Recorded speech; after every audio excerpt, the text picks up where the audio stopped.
आज हम सिर्फ एक इलेक्शन रिजल्ट को डिकोड नहीं कर रहे हैं। हम एक बेहद पेचीदा निर्वाचन क्षेत्र नूह की राजनीतिक नब्ज को समझने की कोशिश कर रहे हैं।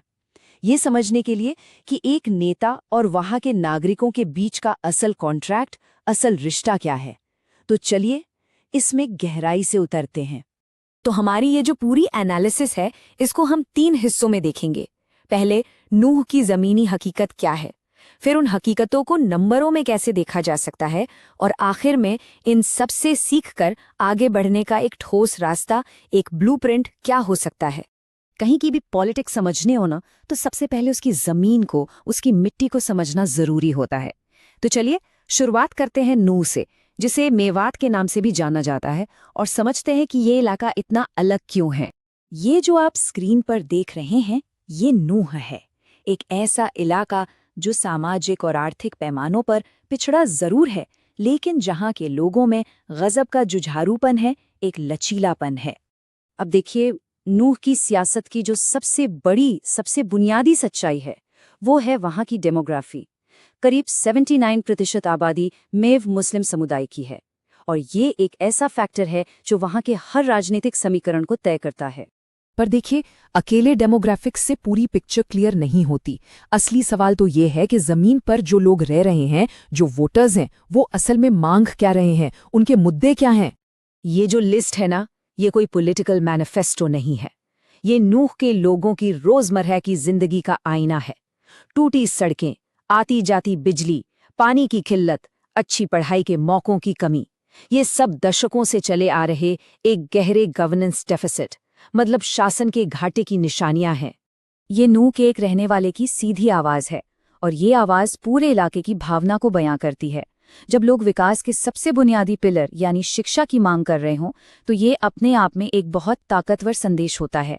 ये एक नागरिक की गरिमा का सवाल है, अपने भविष्य के लिए आवाज उठाने का सवाल है, और हमारे संविधान का मूल भी यही है, हर व्यक्ति की गरिमा और सूचित होकर अपनी बात रखने की जिम्मेदारी। तो चलिए अब जमीनी हकीकत से आगे बढ़ते हैं और देखते हैं कि नंबर्स क्या कहते हैं, 2024 के इलेक्शन के नंबर्स, क्योंकि आंकड़े जो है वो भावनाओं को तथ्यों में बदल देते हैं।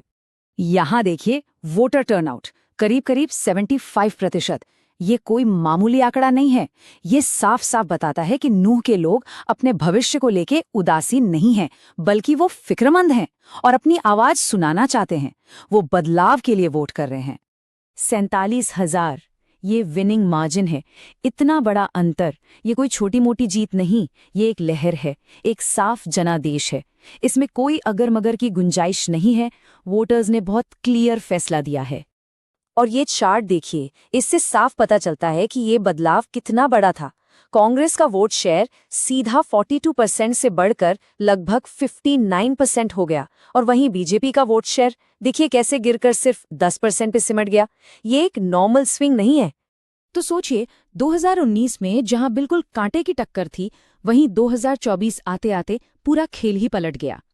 तो ये सिर्फ एक पार्टी की हार जीत नहीं थी, ये एक पॉलिटिकल रीअलाइनमेंट था, जिसके पीछे कुछ बहुत ठोस और लोकल कारण थे। सवाल ये है कि आखिर हुआ क्या, क्यों हुआ ये बदलाव? पहली वजह 2023 की सांप्रदायिक हिंसा, जिसने मेव समुदाय को एकजुट कर दिया। दूसरी, दशकों से विकास को नजरअंदाज किया गया, जिससे लोगों में एक थकान आ गई थी। और तीसरी, उन्होंने ध्रुवीकरण की राजनीति को सिरे से नकार दिया। ये जनादेश असल में डर और अनदेखी के खिलाफ एक रिएक्शन था। अब ये जो हिस्टोरिकल डेटा है, ये एक बहुत ही दिलचस्प पैटर्न दिखाता है। नूह में किसी भी पार्टी का सपोर्ट परमानेंट नहीं है, ये साइक्लिकल है, मतलब एक चक्र की तरह ऊपर नीचे होता रहता है। आप देख सकते हैं, कांग्रेस का वोट शेयर भी गिरा है और फिर बढ़ा भी है। और इस पूरी एनालिसिस का सबसे बड़ा टेकअवे यही है, नूह के वोटर्स किसी के कैप्चर्ड वोटर्स या वोट बैंक नहीं हैं। उनका भरोसा जीतना पड़ता है, लगातार जमीन पर काम करके, उनकी जरूरतों को पूरा करके, और मुश्किल वक्त में उनके साथ खड़े रहकर। तो अब आते हैं सबसे जरूरी हिस्से पर, कि इस सब से सीखकर आगे का रास्ता क्या हो सकता है। एक ऐसा ब्लूप्रिंट जो न सिर्फ चुनाव जिताए, बल्कि किसी भी लीडर को लोगों की सही मायनों में सेवा करने और उनका विश्वास बनाए रखने में मदद करे। तो इसका सॉल्यूशन क्या हो सकता है?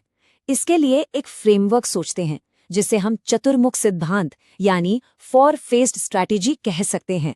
क्योंकि नूह जैसे इलाके में एक लीडर को 4 दिशाओं में एक साथ देखना पड़ता है।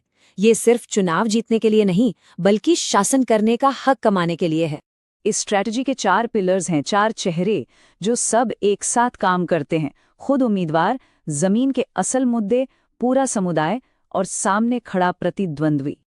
अब इन चारों को नूह के कॉन्टेक्स्ट में थोड़ा डिटेल में समझते हैं। पहला, उम्मीदवार। उसे सिर्फ नेता नहीं, बल्कि समुदाय का एक ऐसा चैंपियन बनना होगा जो लोगों के लिए आसानी से मौजूद हो। दूसरा, मुद्दे। हवाई बातें नहीं, बल्कि जमीन से जुड़े मुद्दे उठाने होंगे, जैसे कि विकास और अमन चैन। तीसरा, समुदाय। लोगों को सिर्फ वोटों के लिए नहीं, बल्कि इलाके के गौरव और आपसी भाईचारे के लिए जोड़ना होगा। और चौथा, प्रतिद्वंदी। अगर वो बांटने की राजनीति करे तो उसका जवाब नफरत से नहीं, बल्कि तथ्यों और अपने काम से देना होगा। लेकिन ऐसी स्ट्रैटेजी को जमीन पर उतारा कैसे जाए? ये 90 दिन का प्लान, ये उसका एक प्रैक्टिकल रोड मैप है।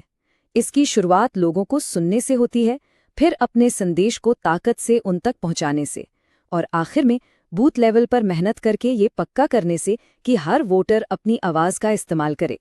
और एक बात साफ समझ लेनी चाहिए, ये सिर्फ इलेक्शन जीतने का प्लान नहीं है, ये गवर्नेंस का, शासन का प्लान है। भरोसा एक दिन में या एक चुनाव में नहीं बनता।